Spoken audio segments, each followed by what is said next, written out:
Bienvenidos una vez más a un encuentro maravilloso de compartir conocimientos en materia de sostenibilidad y gestión ambiental. El día de hoy vamos a tocar un tema muy controvertido en estos días, pero que nos va a ayudar a todos a tener un poquito más claro qué es la sostenibilidad y cómo podemos vivirla desde donde estemos. Te esperamos. Bienvenidos a Just Being Green.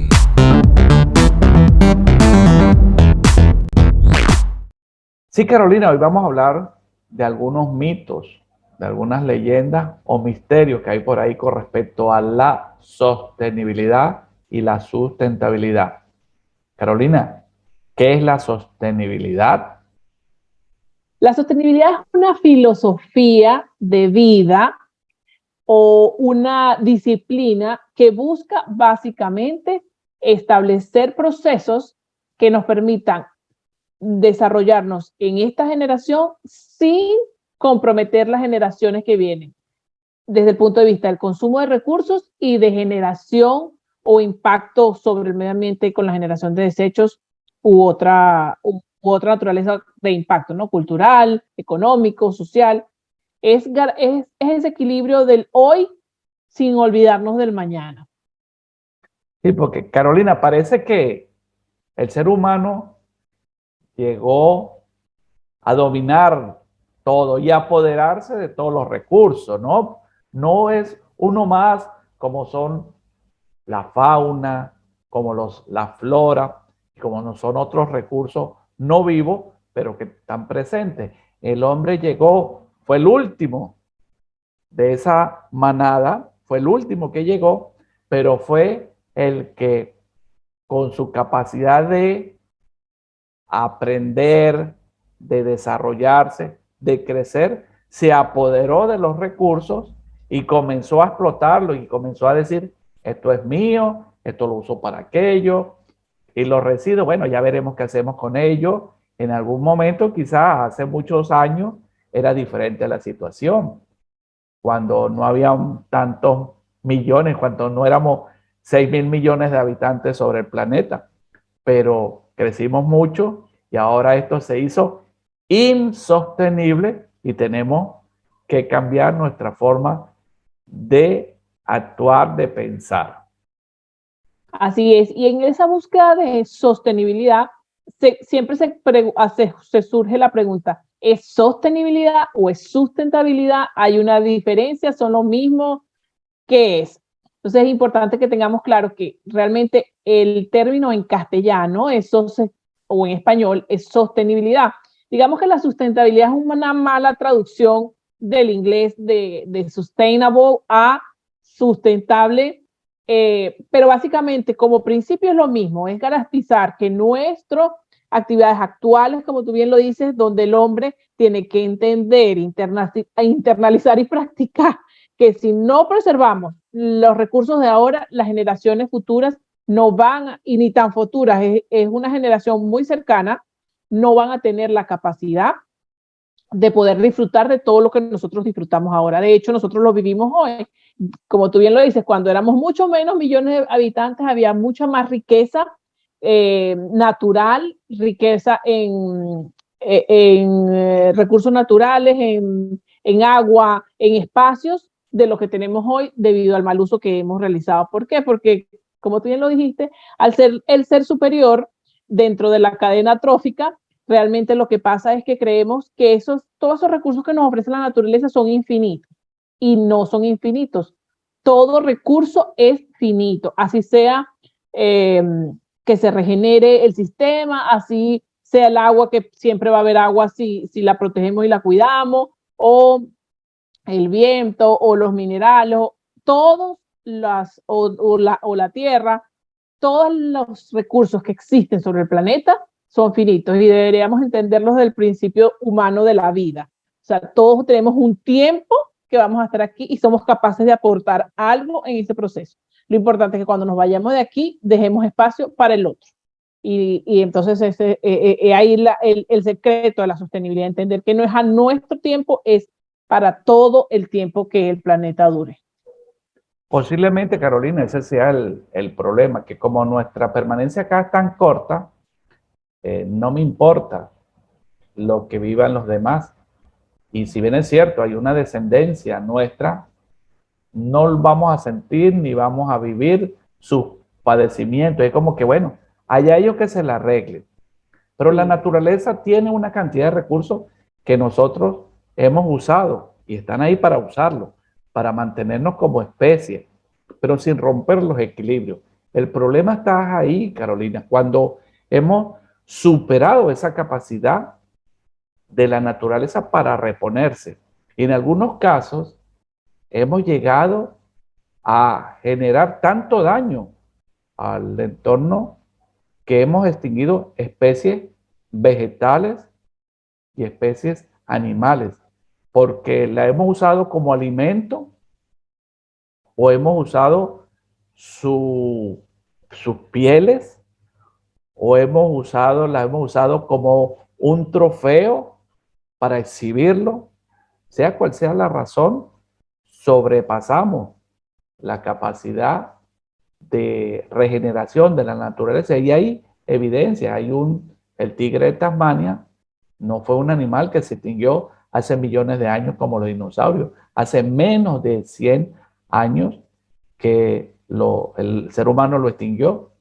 Hay fotos del año 1920, 1930, del último animal que estaba, de esa especie que estaba en cautiverio, y ahora hay unos científicos que están desarrollando tecnología para recuperarlo. Es decir, que ahora como que quieren verlo vivo, pero en aquel entonces era una presa que se usó para unos fines que lamentablemente generaron su desaparición. Y hay muchas especies en la actualidad que están en peligro de extinción. En Venezuela hay una especie, el cardenalito, que es una ave típica del estado Lara, de una región específica, y ese pequeño ave, que es de colores muy bellos y con un cantar espectacular, está dentro de las 10 especies en vía de extinción en el caso de Venezuela.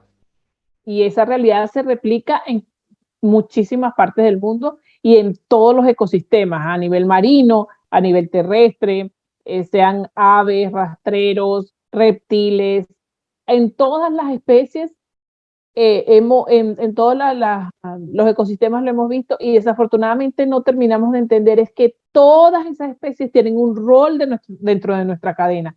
Ellos aportan en menor o mayor medida para el equilibrio del planeta, además de que nos enriquece, como tú bien lo dices, con la belleza de sus colores o el cantar que nos alegra los días o que contribuyen con el clima de una zona o mantienen a raya las especies menores porque son su depredador natural o permiten el equilibrio de las plantas con el manejo dentro del ecosistema del consumo de los que comen o no dentro de la población en la que viven. Entonces, cuando nosotros entramos a romper ese equilibrio, entonces se generan una serie de problemas sin contar con el impacto a nivel de recursos naturales, Sí, como el Carolina, agua, como la energía, etcétera. disculpa Carolina, ¿y qué nos dice la ONU con respecto a estas definiciones, a esta filosofía de la sostenibilidad? Bueno, la ONU nos comenta todo, digamos que la ONU fue los precursores de esta definición o este objetivo a través de lo que fue el informe de la Comisión Mundial sobre el Medio Ambiente y el Desarrollo en el año 1987, que es el informe Brundtland por la primera ministra noruega, que estableció ese concepto en el que indica que el desarrollo sostenible es el desarrollo que satisface las necesidades del presente sin comprometer la capacidad de las generaciones futuras para satisfacer las suyas. Entonces, digamos que es el concepto más perfecto en materia de entender el concepto de sostenibilidad, que no es, aunque lo vamos a hablar un poquito más adelante, que no es básicamente trabajar en el medio ambiente o no solamente tener políticas que sean bonitas y que nos hagan ver bonitos para nuestros clientes o solo ahorrar agua, o es un equilibrio que garantice que nuestra generación no va a agotar todos los recursos de la que viene. Entonces eso impacta las actividades, la forma de producir, la forma de manejar los desechos, todo el consumo, toda la estructura de la sociedad.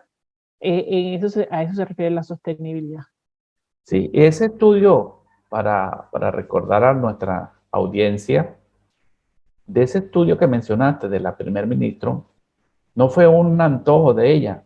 Ella fue comisionada por las Naciones Unidas para que hiciera una investigación, dirigiera una investigación sobre la situación ambiental, ya que estaban ocurriendo algunas cosas que comenzaban a preocupar. Ella se apoyó de investigadores científicos, gente interesada y conocedores de la materia de diferentes países y realizaron estos estudios aplicando las mejores técnicas y determinaron que efectivamente el hombre había causado impacto muy negativo sobre la naturaleza, que en algunos casos había sobreexplotado los recursos y en otros casos había generado tantos residuos que no sabían ni cómo se iban a procesar.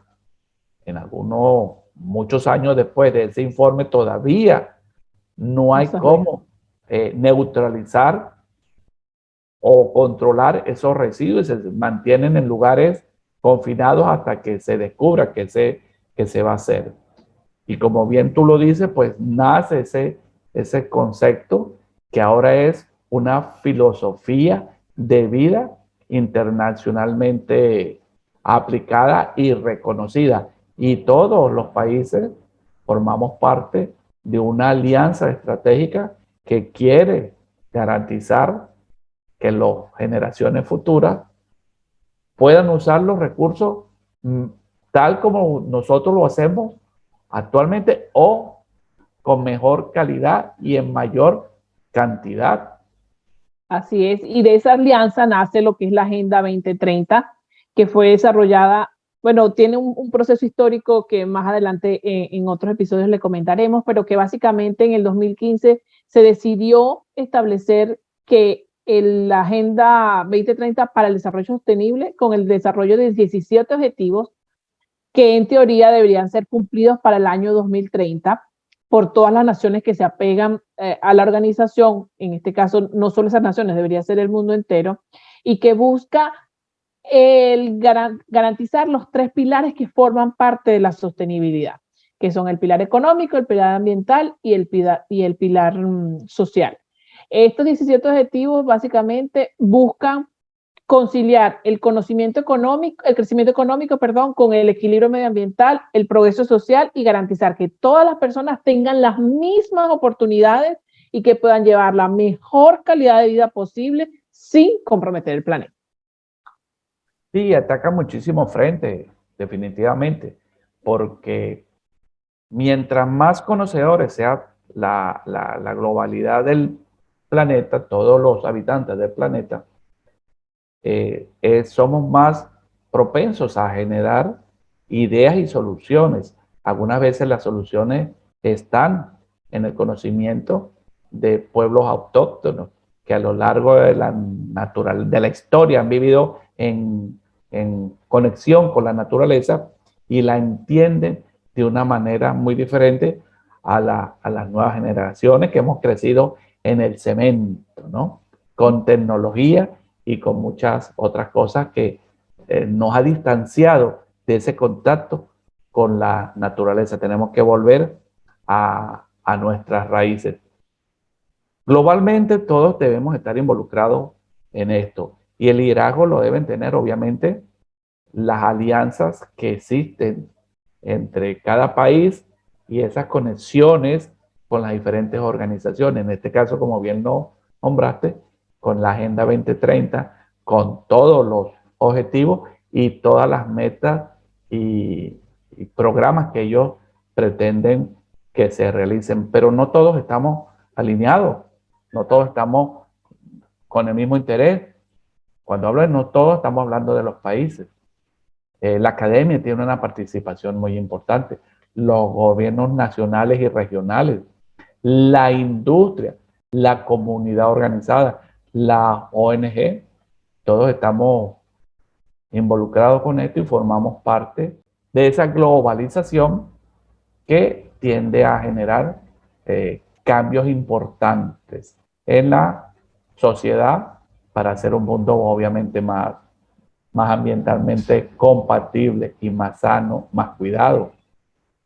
Así es, y el problema fundamental, Iván, yo pienso que ha sido es entender qué es sostenibilidad y qué no es sostenibilidad. Digamos que ese fue el cambio más importante que tuvo esta agenda del 2030, que nos ayudó a definir de manera más clara y precisa qué era la sostenibilidad, porque digamos que la sostenibilidad es una ruta que muchas veces le llaman ruta verde por el proceso que lleva hasta que se logra, desde que la persona, desde que sea empresa, sea comunidad, sea sociedad, sea persona, individuo o persona natural, entiende el despertar de entender el impacto que genera el medio ambiente y toda la ruta que recorre hasta ser realmente sostenible. ¿Por qué? Porque muchas veces la sostenibilidad se confunde con responsabilidad social. Ah, no, mira, yo tengo dentro de, por ejemplo, es más fácil verlo a nivel de empresarial. Yo tengo mi organización y tengo programas sociales y ayudo a los hijos de mis trabajadores, ayudo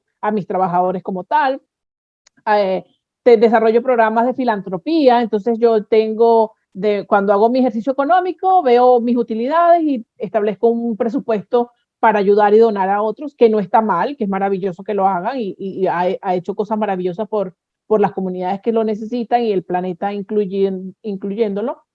Pero realmente la sostenibilidad, yo pienso que la mejor manera de definirlo es como se lo escuché a Andrea Padrilla. Ella es la directora del GRI, que el GRI es el índice mundial de medición de la sostenibilidad más importante o más usado a nivel empresarial, y él lo decía muy claramente: la sostenibilidad se refiere a cómo las empresas, las organizaciones, los estados, las personas hacen sus actividades, como en este caso a nivel empresarial es cómo la empresa hace el dinero, no donar lo que le queda de su utilidad, es cómo yo lo hago. Ahí, cuando yo ese cómo lo hago, respeto el eje social, el eje ambiental y el eje económico, entonces yo voy a mantenerme en el tiempo. Yo pienso que esa es la manera más fácil de verla. Cuando yo entiendo que es que desde mis actividades son las que yo tengo que regularizar, las tengo que adaptar y las tengo que visualizar desde la concepción y la estrategia, desde ese respeto, es que vamos a hacer los cambios más reales y profundos, y de eso se trata la sostenibilidad, a menos de que se alimente de la responsabilidad social o de los programas ambientales o de los programas sociales, pero es la simbiosis de todos los componentes dentro de esa organización o dentro de esa sociedad, ¿no? Pero entonces hay que trabajar un poco o bastante en el tema de la divulgación y la toma de conciencia con respecto a eso, porque si no tienes las herramientas, los conocimientos, lo ves sencillamente como, bien lo dijiste tú, aporto algo para los hijos de los trabajadores, comparto con una comunidad dándole algo puntual y posiblemente cumpliendo con las legislaciones ambientales de tu país, lo cual no, obviamente, no es malo, estamos claros en eso, pero es algo mucho más amplio, ¿no? Es verlo no como yo invierto unos dólares o unos recursos para obtener una ganancia y sé que en el camino se quedan algunas, pero en el camino también dejo muchos contaminantes y mucha gestión negativa, tanto para las personas como para el ambiente, porque la sostenibilidad no solamente es para el ambiente, Carolina, también es para sus trabajadores. Garantizar también empleos firmes, empleos adecuados, empleos respetuosos de la dignidad humana, que no se deteriore su calidad de vida, de salud. Es muy amplio también la cantidad de cosas en las cuales dentro del ámbito laboral se pueden aplicar estos conceptos de sostenibilidad. Así es, por eso es importante comenzar, como tú bien lo dices, con la divulgación, con la educación y el compromiso. Ustedes lo hemos hecho, lo hemos dicho en otras oportunidades, pero le queremos es enfatizar que cuando existe el compromiso con la sostenibilidad, todo comienza a cambiar. Es muy amplio el cumplir con todos los ejes, el alinear todos los ejes dentro de tu estrategia como empresa, como sociedad, como comunidad, es un reto. Por ello se diseñaron estos 17 objetivos que nos ayudan y nos guían, pero si yo no me comprometo, no comienzo a hacerlo desde una visión de mantenerme en el tiempo. Y tenemos que tener claro, la manera más fácil para ir cambiando esquemas es entender que esto nos va a retribuir económicamente. Cuando es a nivel empresarial, cuando es a nivel de sociedad, eso se me va a revertir en economía, en crecimiento, en calidad de vida. Entonces, yo pienso que la manera mejor en la que podríamos resumir cómo la sostenibilidad nos define es recordándoles cuáles son esos 17 objetivos de la sostenibilidad que abarcan los 3 ejes sociales. Entonces, le vamos a nombrar algunos aquí para que los tengan presentes. Igualmente, toda la información que le estamos compartiendo, sus fuentes van a estar en la descripción del podcast y tanto en todas las redes en las que nos van a encontrar. Tenemos, por ejemplo, fin de la pobreza, hambre cero, salud y bienestar, educación de calidad, igualdad de género a todas las edades, agua limpia y saneamiento, energía asequible y no contaminante, trabajo decente y crecimiento económico, industria, innovación e infraestructura, reducción de las desigualdades, ciudades y comunidades sostenibles, producción y consumo responsable, acción por el clima, vida submarina, vida de ecosistemas terrestres, paz, justicia e instituciones y alianzas para el logro de los objetivos. Eso yo siento que resume prácticamente el norte al que caminar, que es bien grande, pero tenemos que comenzar con un primer paso. Recordemos que los cambios siempre comienzan con un primer paso. Sí, no queda nada por fuera en esos 17 objetivos. O en 16 objetivos y el 17 es el que establece la comunicación, las alianzas. Este es un objetivo, como siempre lo hemos dicho, que es muy importante porque hay algunos que han avanzado y entonces cuéntanos tus experiencias. ¿Cómo llegaste a esto? ¿Qué ley creaste? ¿Qué tecnología desarrollaste? ¿De qué manera pudiste solucionar un problema? Porque se acorta la respuesta cuando la experiencia de otro alimenta mi necesidad de aprender, de conocer, de aplicar algo. Entonces, este objetivo 17, obviamente también es muy importante. Y quizás debería ser el número 1. Sí, así es. Debería ser el primero. Claro, porque vamos a comunicarnos, a establecer alianzas para ver qué, ¿no? Entonces, primero hacemos algo y por último nos comunicamos. Quizás el orden no tiene que ver, pero está numerado. Pero para mí el 17 es el que debió haberse comenzado hace mucho tiempo. Y mucha gente ahora es que se está dando cuenta y aprendiendo de sustentabilidad. Nosotros en nuestros canales, por nuestros diferentes medios, siempre hemos hablado de estos temas. Y ahora queremos migrar hacia otra plataforma para seguir divulgando, porque creemos que esa es una buena manera de sensibilizarnos. Somos muchos los que trabajamos en esto, en la comunicación, y tú y yo nos sumamos a esa cantidad de guerreros defensores del planeta y de la sostenibilidad. Así es, sumamos un amigo más a divulgar y a informar. Y bueno, por el día de hoy estamos terminando ya nuestro podcast. Solo queríamos pedirles que por favor, si les ha parecido de utilidad y les ha gustado la información que les hemos compartido, no duden en compartirlo con quien pueda interesarles. Recuerda que esto nos atañe a todos y no olvides por favor valorar el podcast donde sea de las plataformas de streaming que nos escuches, o si nos ves por YouTube, no olvides por favor activar las campanitas de las notificaciones, premiarnos con un like y por supuesto siempre compartir. No te pierdas nada de la información que tenemos para ti. Vamos a estarte comunicando por todas nuestras redes sociales y bueno, nos vemos muy pronto. Chao. Chao.